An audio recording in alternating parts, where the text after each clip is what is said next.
youth runner here with the Coronado star Oliver Horton, 15:31.3, in a lightning fast Colorado High School Activities Association Boys 4A state final, and so much ebb and flow in the team battle as well. It sorts out with Thompson Valley edging you guys by 5 points. Let's start there. I mean, obviously you're so in the moment and running the race, but were you getting any feedback from any of your teammates that weren't competing, or coaches or families or whatever, about how close it was? Yeah, definitely.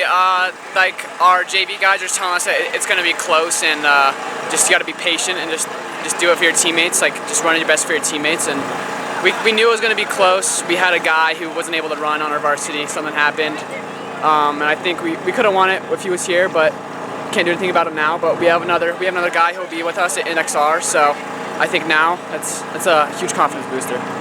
I'm going to ask you the same question that I asked Aiden and Brogan, as the guys who are now I mean, everybody's hunting the whole season, for today, and now you'll refocus and get ready to hunt again on November 23rd at Toka Sticks. But you know how good the team is, and I mean, obviously, timing can be really unfortunate. To have someone that that you knew would be a huge contributor, isn't able to be a huge contributor, but you know how good your team is, and you certainly showed at Desert Twilight, like, how formidable this group can be. But could this be like, in a unique way, Oliver, like the ideal motivation and and the drive and the determination, the catalyst for this group? That it's like, hey, maybe we didn't get Thompson Valley at state, but it's like, let's make sure our best performance is on November 23rd. Yeah, definitely. I think it's just trusting in our coach's training plan, and our coaches, like, we targeted this meet a lot, but we're also targeting NXR, and I think now that we have a faster 5 guy and 4 guy, it's just going to elevate everyone else, and we'll have a good pack at NXR. So I think we're in that top 4 position.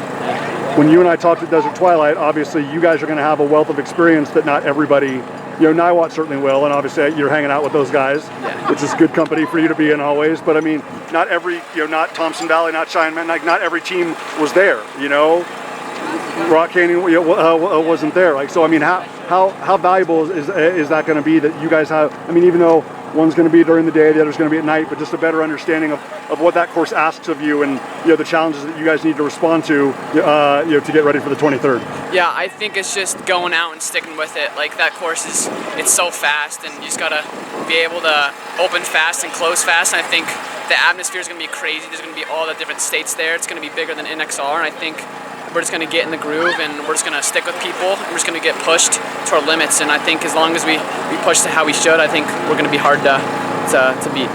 Speaking of fast, obviously when the first mile is going out in the 4:30s here, this is obviously at significant elevation. You can handle it at sea level, but how much were you willing to kind of test yourself in relation to Aiden and Brogan, and how much were you just kind of like, hey, I also need to make sure I'm in a good spot, so it doesn't completely backfire, and I got to score well for our team? Yeah, I was confident that I could run with those guys, and I mean, Aiden's just on another level. I mean, going out in 4:30 at 6,000 feet on a hilly course it's insane, and he just kept it going, and I knew I need to be up there if I want to give my team the best shot. So I always think about hang on and just keep trying to close and just do the best I can.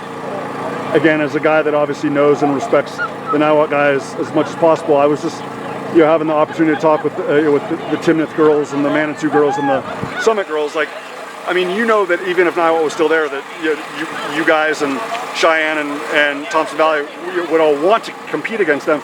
But it just seemed like it gave a lot more athletes and teams the opportunity to rightfully, get a spotlight they deserve this year. It wasn't just all the focus on, 7 guys in green and white jerseys, again, who and you appreciate and you respect. But did you guys kind of feel that the whole year, that whether it ended up being you, Cheyenne Mountain, or Thompson Valley, it was just like somebody else is going to get an opportunity to get the recognition and the acknowledgement that they deserve, that maybe they haven't in recent years? Yeah, definitely. I think that now, once Niwot's in 5A, I mean, like you said, it's opened so many more opportunities for teams, because I mean, Niwot just they're so good and so deep, it's hard to beat them. And now 4A's, it's not as good without Niwot, but I think the teams they're more excited, they're ready to go, and they have more confidence, and I think they're just taking advantage of Niwot not being in the division.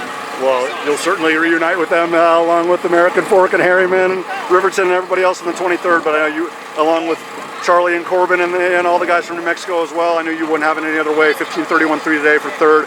Coronado second by 5 points against Thompson Valley. But the best part is everything gets wiped clean and they get to start all over again on November 23rd. Oliver, stay healthy. Best of luck. Thank you.